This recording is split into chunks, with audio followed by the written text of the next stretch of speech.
बिस्मिल्लाहिर्रहमानिर्रहीम। नाज़रीन, programme current affair के साथ आपका मेज़बान सैयद आसिफ अली हमदानी हाज़िर खिदमत है। नाज़रीन, एक मरतबा फिर वफाकी दारुल हुकूमत में 27वीं जो आइनी तरमीम है उसका मुसवदा जो है वो वफाकी काबीना ने बाकायदा उसकी मंजूरी दे दी है। और अब ये जो बिल है आइनी तरमीम का, ये सेनेट में पहुंच चुका है और सेनेट के अंदर भी बहुत गर्मा गर्मी हुई। अपोजिशन ने इसको जमहूरियत का गला दबाने के मुतरादिफ करार दिया है और अपोजिशन का ये मौक़िफ़ है कि इस बिल के आने के बाद हकीकी जमहूरियत का यहाँ से जनाजा निकल जाएगा। इस आइनी तरमीमी बिल के अंदर जो सबसे अहम नुकात हैं उसमें यह है कि जो फील्ड मार्शल साहब हैं उनको जॉइंट चीफ स्टाफ का जो सर्विसेज का ओहदा है वो ख़त्म करके वो भी इख्तियारात उनको तफवीज़ किए जाएँ और इनका ओहदा जो है वो ताहयात होगा। इनके रिटायरमेंट के बाद भी इनके साथ रिटायरमेंट नहीं लिखा जाएगा और जितनी भी मराहत हैं वो इनको ताहयात हासिल रहेगी। इसी तरीके से इसी शिक के साथ एक और शिक भी जो है उसमें भी तरमीम की गई है कि जो जजों का तकर्रर है या जो जजों की पोस्टिंग है या ट्रांसफ़र है या जजों को जो है वो बेंचेस हैं, वो तमाम इख्तियारात वो भी जो है वो जुडिशल कमीशन को तफवीज़ कर दिए गए हैं। और उसके ऊपर भी ये है कि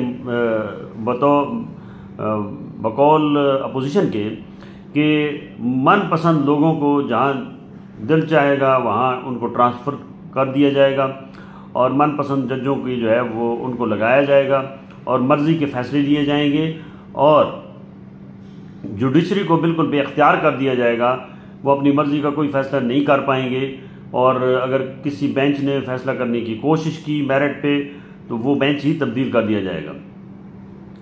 तीसरा जो है वो अपोजिशन का ये है कि उनके बकौल के जो सूबाई खुद मुख्तारी है उसको कमज़ोर किया जा रहा है। तमाम इख्तियारात का जो मंबा है वो फील्ड मार्शल साहब होंगे और वज़ीर आज़म और सदर को भी इस्तिस्ना हासिल होगा कि अगर उनके टेन्योर में कहीं पे कोई करप्शन होती है या कोई उनके ऊपर संगीन किस्म के इल्ज़ामात लगते हैं या कोई केसेस बनते हैं तो वो किसी कोर्ट में भी वो उनके ऊपर जो है वो केस नहीं बन पाएंगे और वो इससे उनको इस्तिस्ना हासिल होगा। अब ये पैकेज बनाने वाले को इतनी खबर नहीं थी कि एक अडियाला जेल में भी कैदी नंबर 804 बैठा है जिसके ऊपर 100 से ऊपर मुकदमात हैं और अगर वज़ीर आज़म को इस्तिस्ना का जो मामला है वो होगा तो ऑटोमेटिकली उसका फ़ायदा जो है वो इमरान खान को भी होगा। जब ये तमाम जो गफलत में बिल पास कराने वाले कल उन्होंने पूरा जोर लगाया कि सेनेट से कल ही पास हो जाए और फिर कौमी असम्बली में आ जाए, उनको जब ये इस बात का इदराक हुआ तो उन्होंने फौरी तौर पे अपने जो है वो ताकतवर हलकों से ये बातचीत की कि ये तो इससे तो इमरान खान को रिलीफ मिलेगा और इमरान खान बाहर आ गया तो फिर एक नई मुसीबत खड़ी हो जाएगी।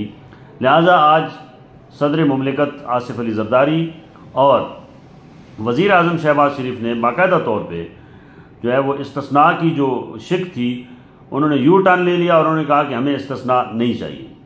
लिहाजा इमरान खान को इंगेज करने के लिए मौजूदा वज़ीर आज़म और सदर ने अपना इस्तिस्ना का जो फ़ैसला है वो तरमीम जो है वो वापस ले ली है और मुसवदे के अंदर ये सारी चीज़ें जो हैं वो अब इन शिकों को निकाल दिया गया है।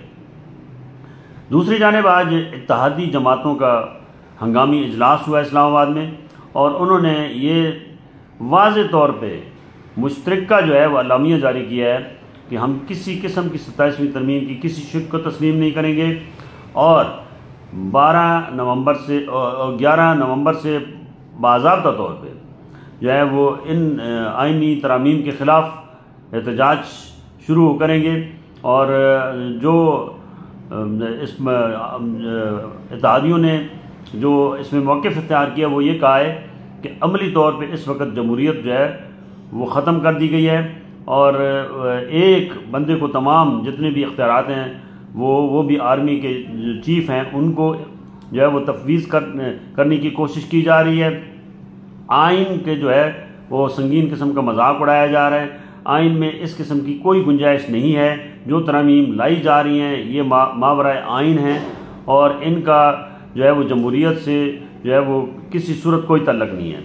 और उन्होंने ये भी कहा है कि हम ये किसी सूरत भी जो है वो कौमी असम्बली और सेनेट से पास नहीं होने देंगे, और अगर पास हुई भी तो इनके खिलाफ बाज़ाब्ता मुल्क गिर तहरीक चलाई जाएगी। मौलाना फजलुर रहमान साहब को भी इस सिलसिले में एतमाद में लिया जा रहा है। बाकी भी जितनी जमातें हैं उनको भी ऑन बोर्ड किया जा रहा है, और कोशिश की जा रही है कि कोई जो अपोजिशन है वो एक ठोस किस्म की हिकमत अमली के साथ जो है वो तहरीक शुरू करे।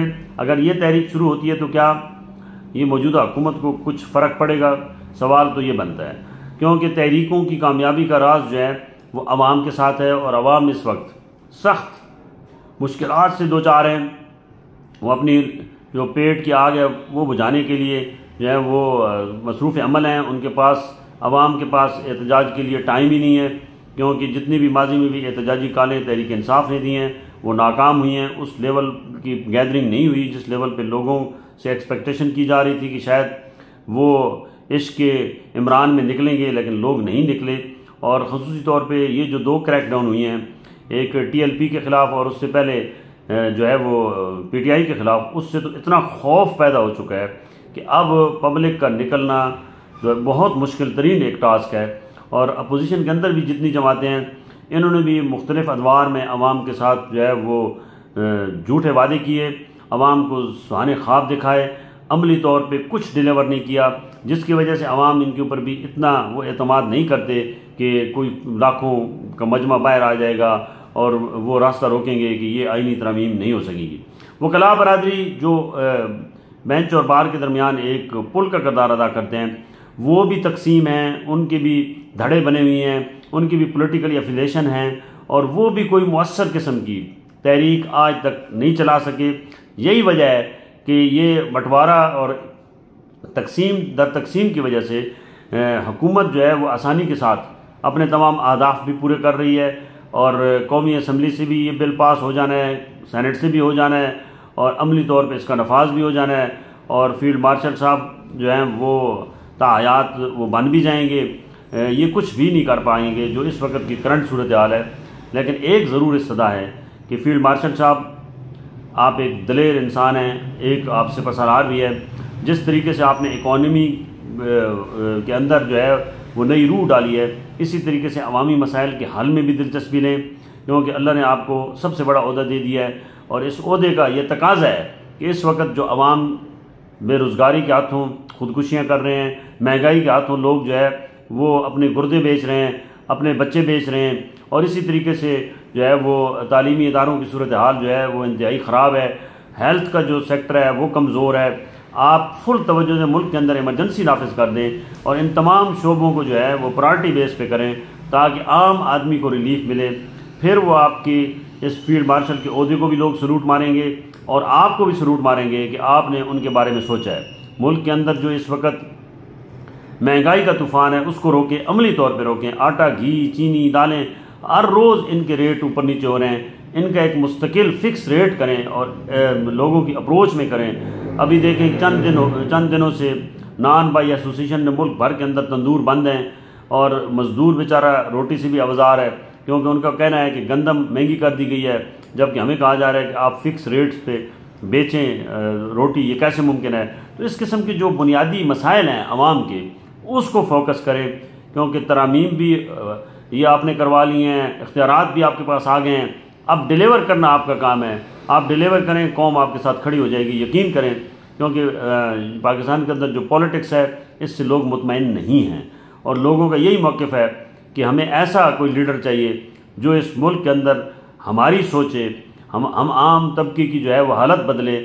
और वो आपके पास इस वक्त पूरा इख्तियार है, आप ये सारे काम कर सकते हैं, तमाम इदारों को सीधा कर सकते हैं, सरकार के अंदर जितनी लीकेज है उसको बंद कर सकते हैं, आवाम को डिलीवर कर सकते हैं, आवाम की फलाह बहबूद के जितने भी प्रोजेक्ट हैं उनको फौरी तौर पे हंगामी बुनियादों पे जो है वो पाया तकमील तक पहुंचा सकते हैं।